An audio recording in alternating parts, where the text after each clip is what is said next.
Still, everybody, it's your boy Shane G. We are back once again right here on the Ethos Media Network with yet another artist spotlight. And I'm very happy to bring this young lady to you, man. She's got some really cool things going on. We're going to, get a little bit candid with her. We're going to find out some things about her background, who her influences are, what made her want to sing, all of that good stuff.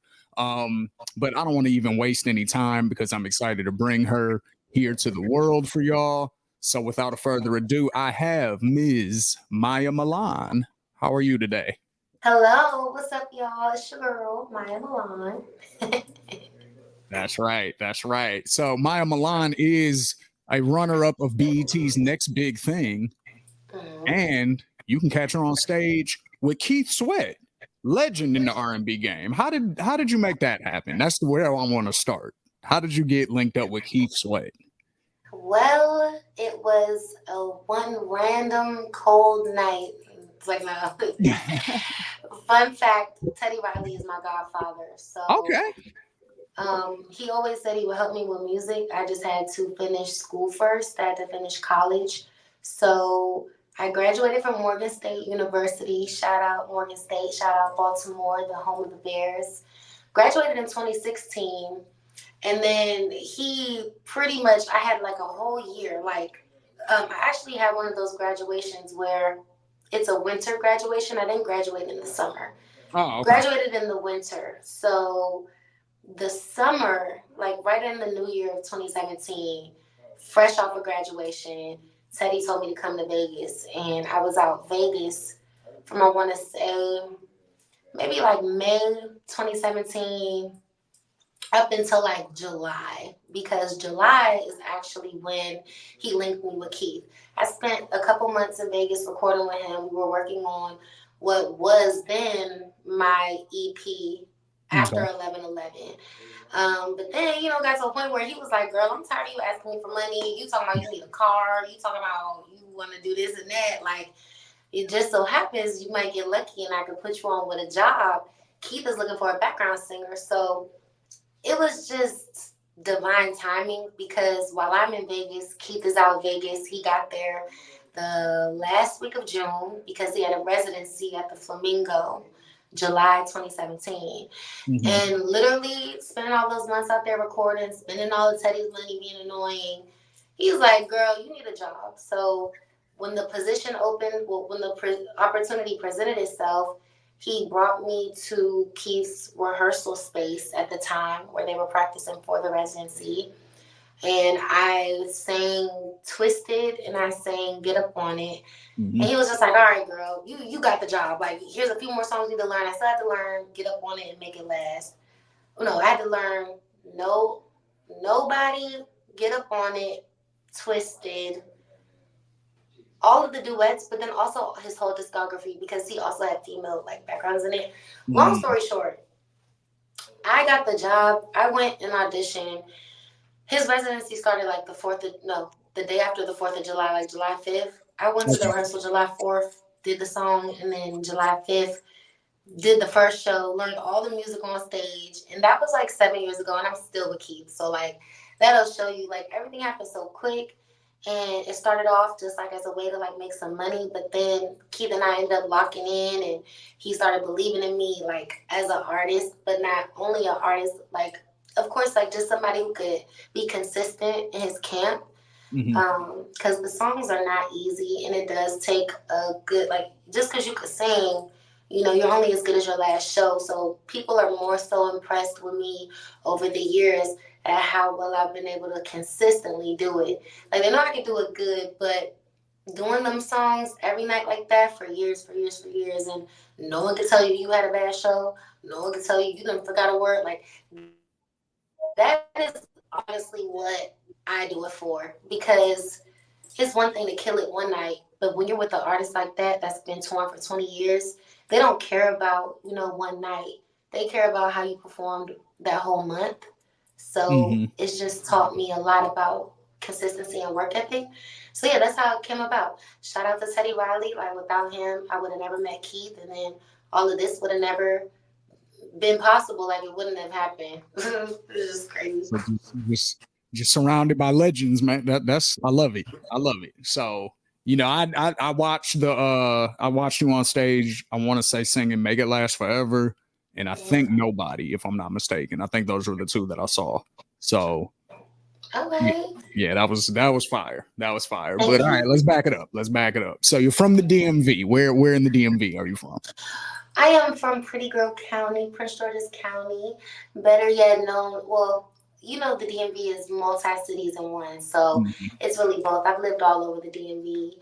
Um, the fun fact about me, though, I was actually born in Boston, Massachusetts. My father's side is from East Boston and Chicago. We got ties all the way over there, but I was raised in DC, raised in PG. So that's why I claim that, because although I may have been born in Boston, I can't really recall or remember really being out there for real, Mhm. unless I was like visiting my dad. But totally grew up through and through in the city, go go heavily, go go influence, Chuck Brown. Um, well, I don't know if you're familiar with all the bands, but like go go bands, the whole 9 yards, like truly grew up there. So that's always been my first home, even though technically it could be considered a second home. Don't know. Home is where the heart is, right? I mean, yeah, but like truly, I really grew up there. So I feel like you from where you grew up. Like, Yeah, I yeah. could have been That's born what I in mean. That's what I Germany and mean by moved that's to where your heart America. is. Like you don't really feel connected to Boston the same way you do the DMV and PG County. Yeah. Even though I love Boston, though, I still spent a great Yeah. deal of time out of there, holidays and things like that. But what made me who I am today is definitely having that day to day in DC for sure. There you go. There you go. So, what was it like growing up there? What was your upbringing like, and what were some of the things that influenced the type of artist that you became? Really, just two things: crab legs and go go music. Crab legs are That's my what I grew favorite up on. food. I knew we Seafood, clicked for crab some reason. cakes, anything seafood, like literally grew up around the water. I'm a water baby. Like grew up around being outside in the street, listening to go-go music, going to the go-go's, like Yep. just that whole lifestyle. And it's so like authentic out there. Um, it was so many, like, you're right by the White House. Like I could literally cross the street.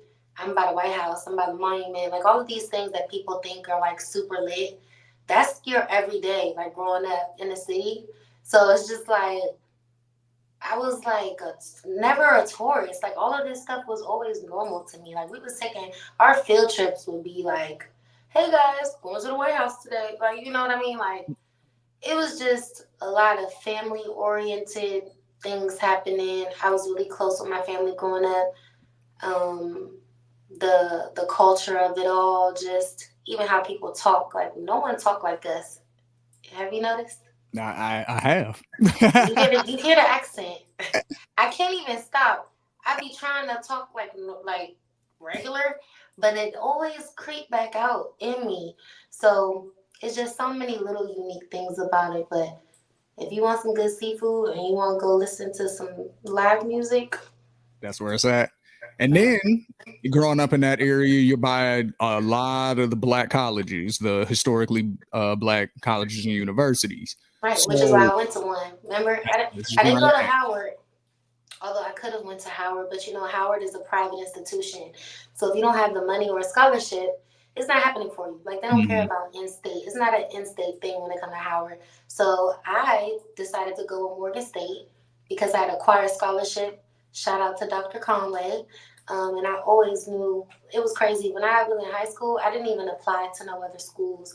I look back and I wish I would have came to Atlanta sooner because I am currently based out in Atlanta. But I always knew I wanted to go to school at a HBCU and stay in my city because growing up, it just looked like so much fun. All of the Greek organizations, both of my parents are Greek. So I'm not Greek though, but just growing up around fraternities and sororities, like it makes you want to experience that. So I'm happy I had a real college experience. I had a real high school experience. Like I ain't miss out on no prom. I ain't miss out on no homecoming. Like I really feel like I got the best of both worlds. by like waiting to seriously like do music. And I'm Yeah. happy my mom made me go to school, even though she always supported me. She said I couldn't do anything in music unless I got a degree. So we did that. We got that out the way. And now I'm fully in my bag, like in my artistry. But I owe that to my mom because I think she wanted me to just get real vibes, like be in touch and know what's going on in a real way and not have to look at it by watching a movie like Step Up or fucking, you know what I mean? Like I really Yep. was living like that while they was making movies about that. I really was doing that. Yep. Just never pledged.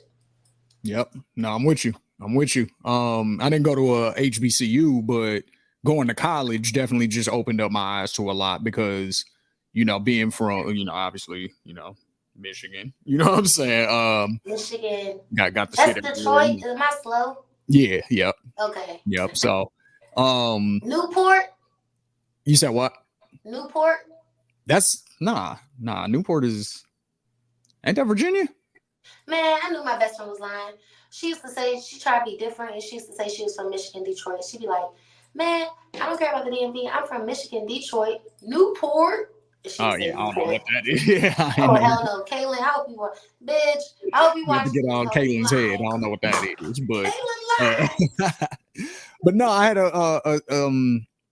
a similar experience though, just being able to go to college because that's where I first learned what fraternities and sororities were. Like I didn't know what it was at all until I saw them, and I was like, oh, okay. Like I wonder what that's about. And then you start asking questions and figuring different things out and because my parents, they didn't pledge either. My dad, he went to college but he didn't pledge nothing, so I didn't have that Mm. background. So um I did go on a black college tour though, in high school way back in the day, Mm. and that was a lot of fun. That was a lot of fun. So I can only imagine what it was like being able to go there for the full time. So Man, I'm just happy I walked out of there with a piece of paper because I ain't yeah, get the yeah, hell out. that'd be the It hard was part the too. definition of a party school. That's the hard part too, for sure. Um, so when did you first discover that you had a voice? Like when did you know that you could sing? When I was in sixth grade, Okay. um, I had a choir teacher named Miss Newsom, and I was the only kid that was singing out. Um, Hmm. she seen something in me. And what's crazy is I love Miss Newsom. I don't know where she is to this day, but she was always my inspiration because while I was in school, she tried out for American Idol and she actually graduated from Morgan State University, which is crazy. I kind of like followed in her footsteps. Only like I actually like kind of took it there, and I'm trying to still take it there. Because a lot of the times you get in the school system as a music teacher and you get caught up in the comfortability and you go get a husband, you go get married and you do the family thing. But I always remember looking up to her because she was so young and like beautiful. Like imagine being young in sixth grade and like you have this beautiful music teacher who could sing and like she's going on auditions. Like she's doing everything you want to do when you grow up. And she's the one that pushed me to have a solo. um, I think it was literally just Happy Birthday. She made me sing it as a choir, and we were in like cafeteria time, and they were just like, "Yeah, like our parliamentary, we got Maya Russell," and this is when it's crazy. As a kid, I always knew I couldn't be Maya Russell. That's why I feel like I was always born to do this. Because in sixth grade, when they announced me, I was not feeling it, and I didn't know. I couldn't put my finger on it, but I was like, "That's not really a name for real." But when I sang Happy Birthday, I got a standing ovation. And then I was like, oh shit, maybe I could sing. Like maybe I'm not just being loud. I thought I was just being loud. Cause she's like, yeah, happy birthday. Like, like, and I'm singing it with emotion. Like I think I had some like Like runs and you ad got libs. actual And soul in like it. I don't Like remember what I did, but I know I turned it up enough for her to be like, and then she talked to my mom and then she started giving me vocal lessons. That was my first voice teacher, Miss okay. Newsom. So from that moment, she took me in and she taught me the best she could about songwriting, even though, of course, now as an adult, I've learned so many other ways to songwrite. But her husband was a producer, and in sixth grade, like after that moment, it happened so fast. Like I'm doing vocal lessons. Her husband was making me beats. I'm writing songs. at 11, 12, 13 years old. So that's when I knew, because she was the first person that ever believed in me. And like, here we are, and I want to find her. I don't know where she is, but I wonder, like, it would be so crazy for her to meet me right now. Like, it would be so crazy. That's dope. That's dope. So, I mean, you kind of answered this question, but I'm gonna still ask. So, is that when you, I guess, decided to start taking it serious around that time too? Like, is that when you were like, I'm gonna do this professionally, like as a living? I'm gonna be a singer one day. Yeah, because I seen her doing it, and she told me she was just working. Like, that's when I found out you can have a real job and still hustle your dreams. Like, she was a music teacher, but she didn't want to be a music teacher. She just wanted to make ends meet and still kind of be in her profession. Mm-hmm. So at a young age, I knew, okay, I'm either gonna have to get a job like this, or I'm gonna have to really like make it quick and make it fast so I could take care of myself. So yeah, that's when I knew, because I could see her act like she would miss school because she's going on auditions and everything. And at the time, you think 22, 23 is so old. She was really young. I found out later she had graduated Morgan and then got that job. And then, you know, so when you're young, you think everybody's old. But she was young getting it, Mm-hmm. I don't know what happened. I don't know where she is to this day. But We're gonna have to look her up. We're gonna have to look her up and I see if got we can reach out. to, yeah, she would be so proud. Because that's the dope thing too, is because of social media and different things like that, like we do have opportunities to reach back out to people who were influential at different points in our life or who meant a lot to us. There's a few Yeah. teachers that I'm friends with on Facebook, and it's like, yeah, the adult me. Facebook, I could look her up on Facebook. I You forgot probably could. about You Facebook. probably could. I have like 3 or 4 teachers that I'm that meant a lot to me when I was a kid. That I'm like, nah, like I want you to see, part of what you helped raise. You know what I mean? Like you was a big Facts. part of that, a part of who I am. So, and hopefully they proud too. So It um, definitely is. I appreciate that. I appreciate that. So you decided to take it serious at an early age. Now you were talking to me that you said Teddy Riley as well as your mother were basically like you have to go to school before In you order take to music sing. seriously. So what were those conversations like? Like, or was it even a conversation? It was just a this is what it is. Like, how did they No, it present? was this is what it is. Because my mom at the time had never graduated college. I think she had started. It was just one of them stories where you want your kids to be better than you Yep. and do something that you started and always wanted to finish. Now, a fun fact again is that while I was in school, my mom ended up going back to school and she got her master's degree. She was in a master's program while I was in college, and we actually graduated together. And I have those pictures. They're on my Facebook, but my mom and I were able to graduate. She graduated in 2017 too. So me going to school motivated her, and then from there, like, that became my mom hustle. Like, my mom is really smart. All she do is read, and she loves to do work, administrative stuff. So it was just a no-brainer that, like, you gotta be somebody who went to college. Like, she just didn't care. She's like, all that singing shit is cute, but like, I also feel like that was a test just to see like how serious I was about it. Because when she seen that I went to school and then became known for singing, like, I was the voice of Morgan. Like, I was singing at the coronations, I'm singing at the pep rally. I had turned that school out like Slick a legend. Ask about me. I'm telling you, I'm not making this up. And Talk there's that talk. facts, is facts to prove this. The Alumni Association still hits me up to come Okay. back, come talk to the students. It's just I'm in Atlanta and my tour schedule is very rigorous that sometimes I'm not able to make it out there. And, let's be real, nobody's rich yet. I don't expect them to have a budget to fly me out, give me a hotel, give me transportation. The things that I would ask for, that if anybody else was trying to get me to come out. So I'm gonna, when I get on, I have a special plan for Morgan. I don't even need them to do anything. I'm gonna go back and get back and do what I need to do. But here we are. We just in the hustle. Like, Grinding it out right yeah, now. Love it. yeah. They'll be there. I'll be back. So talk to me about BET. What was going on with BET's next big thing? BET is BET. Like, it was a great experience, and I met a lot of people. I'm still close friends with a lot of the cast members. Shout out to Pretty Yellow. Shout out to Duran. Those are the two people I still talk to from the show. And we became like really great friends outside of all of the TV shit. Oh, and shout out to Zaytoven. I've still been able to maintain that relationship. He was one of the judges. Um, I will say it was just a learning experience because you feel like you're so close, and then when you realize everything does not, everything that glitters isn't gold, Mhm. you can be disappointed. But when I look back on the experience, I'm just like, well, you was on TV, even though you were quote unquote a runner up. Even though I was second, you know I wasn't second. Like if you And my watched the thing is show, this, how many people were in the competition initially? 30.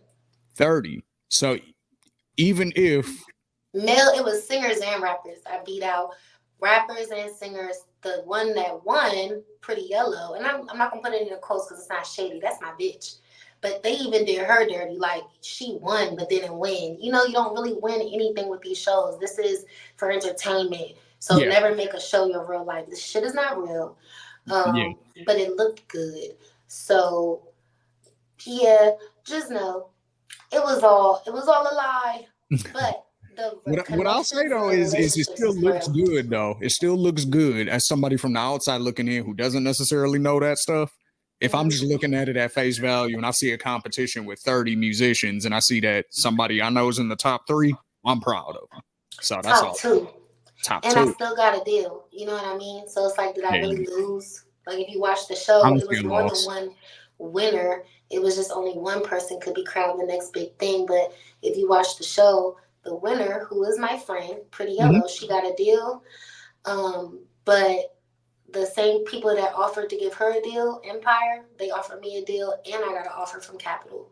So she won the title in her actual deal, but I won two potential deals, just Mhm. not the title. Because honestly, the underdog is always going to be the one with the story. Like, I feel like I came in there going too hard. I just knew I ain't want to go on TV looking crazy. So I was winning every challenge. When you get a moment, go ahead, go download BET Plus. The show is still on there, and you'll see like how I was bodying it so bad that later on in the season they start to like make you look weird to where okay, let somebody else win a challenge. You know, like Yeah. I was going too crazy. That I is heard that actual about facts. I heard that about Comic View actually back in the day. They said that on Comic View, what they would do is when people would go out there, when comedians would go out there and kill it, like, and they'd make the audience crack up laughing, Mhm. they would try to encourage the audience to laugh at everybody like that. So then what happens is now you can't really tell who's actually funny like that or not because the reaction is the Exactly. same for everybody instead of them getting them earned laughs. You know what I'm saying? It So became too predictable. That's why they tried to start tarnishing my image and my mhm. reputation because I was winning so much. Then the show producers started painting me out to be like the villain of the show. Well, there's got to be one. You know what I'm saying? I just couldn't believe it was me. Like I was like, I'm so nice. Like when you meet me in real life, like you don't understand how many people met me in real life and was like, wow, you're nothing like how you Nothing was like on the the show. show. And I was like, damn, they really did their big one on trying to make me out to be the bad guy. When really I just had like a winning mentality. I'm from DC. Like if you know, It's you competition know. or a Why would I be competition. on TV looking weak? Yeah, yeah. Nah, hey, But hey, like I said, not too many people can say they've been on BET or on a big network TV period. So salute to all of that. Yeah, But tell the people watching this to um, reach out to BT and tell them to put our show on Netflix. Like, can I get something else from that? Like, it was such a great show, but the lack of exposure mm, doesn't mm, really help you. yeah, yeah, I feel it. I feel it.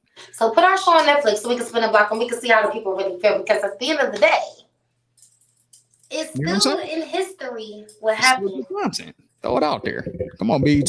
Throw it out there. Throw it out there Um, like, what is y'all doing? You didn't even have a season throw it two. out there. Ah, yeah, that's ugly. That's ugly. Um, what projects? What projects are coming that the people need to be looking for? Y'all, I got an EP dropping May 21st called Passing Time.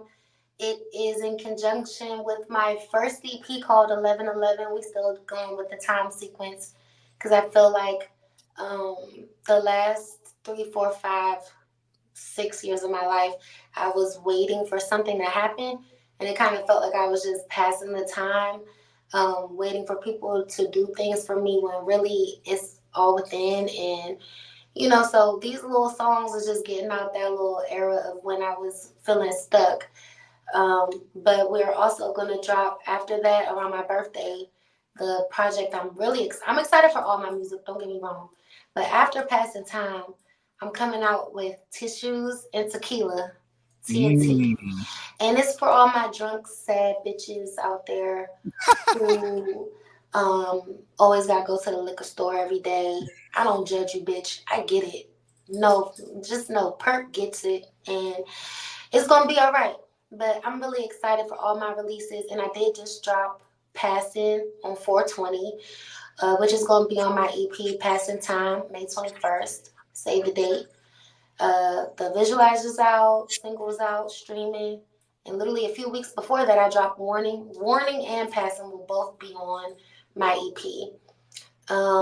Yeah, we And if you definitely stay tuned, the ladies are excited to talk to you about Warning. That's what I'll say. oh yeah, I can't wait to talk to them. And let Yeah. me tell you, what's this month? May, June? No, it's not May yet. April. You still good. Before my EP, I'm dropping Gray Space. Gray Space is going to be on the EP too, and it all tells a story of being stuck in the grave, passing the time, just doing what you need to do to survive until you actually can do what you need to do to survive. Like, seriously. Mm. You know what Glorilla said when she was like, at the end of the day gonna end? Like, that's really this project.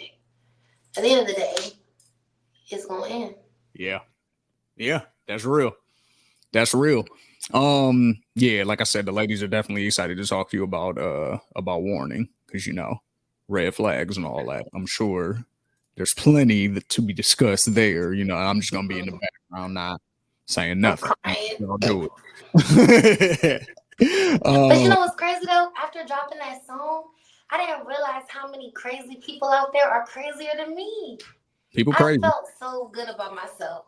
Cause the shit that these bitches got going on, and y'all know y'all not bitches like that. But like it's Not been like that. beginning You the ain't got time time. to be Like my sensitive. bitch, the shit that some of not even these, but like even my friend, close friend, like we are a crazy species.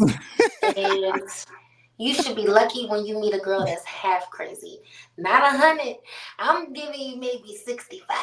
But if everybody else is taking it there, I was like, wow, I would never do that. Like, bitches telling me shit I don't even know, put me on the shit. I'm telling you. Oh yeah. Oh yeah. No, I'm definitely excited about that one. Um, Last question for you, and then I'm gonna let you get up out of here. Where can they find all your music? Where can they find you on socials? Literally, just go to my Instagram at Maya Milan Music, MAYAMILAN Music, spelled the regular way. And if you click the link in my bio, it will take you to everything Maya Milan. We got both of the singles there. We got the video there. And then follow me, turn on my post notifications, and you guys will be literally up to date. And also join my channel. My fan base is called Milan Nation, but I have a core group called the Milanianas. Join the Milanianas because y'all are the ones that's gonna be getting the free wigs, the merch. Like my core group, they always know everything, firsthand. Before I post anything, before I do anything, I always put it in my channel, which is also located in the link in my bio on Instagram. So if you guys go ahead and follow me, join Milanianas for exclusive updates. If you're really trying to lock in with me like that, then yeah, we're gonna just keep the party going. And I'm gonna take off the glass. Like, look, at the end of the interview, you gotta take the glasses off so y'all can see my face and how serious I am about this. We're joining the movement, so just join Milan Nation, and your life will be better. Your skin will look better. You will just be a better person. I mean, that's I don't think we can really say too much more than that. You know what I mean? If you want to be a better person, then become a Milaniana, which is a Mm-hmm. hard name, by the way. I love that. A Milaniana. Milanianas. I like that. I like that. Yeah. Go be a Milaniana. You know what I'm saying? Maya Milan Music. Follow her on Instagram. Check her out on Apple, Spotify, YouTube, Amazon. Amazon Music, everywhere. You know what I mean? And then check her out right here on Ethos. She's gonna be on a few other shows. She's gonna be on Yes. OTI. You know, she's gonna be Yes. on the bar exam. So you get to see different sides of Ms. Maya Milan. You know, so I'm looking forward to all of that. Are there any last words that you want to leave these people for your artist spotlight? I just want to say thank you to everyone supporting me, and please tell a friend to tell a friend about my music, because word of mouth means everything. I don't care about the internet. I don't care about the streams. I want to know y'all in real life. I want to grow with you guys and have a real fan base where it's a judgment free zone. All of my music is about women empowerment. And even for the niggas, I got shit for the niggas too, because maybe if you can listen to a female's perspective, it will help you out better in your relationship. I'm a girl's girl. You know, I know what the bitches want and what they don't want. So we can all be friends, one big happy family. And please just spread my music. That's all I ask. That's what's up. That's what's up. Once again, this is Shane G. This is Maya Milan, and you're watching the Ethos Media Network. Catch you next time. Peace. Thank you.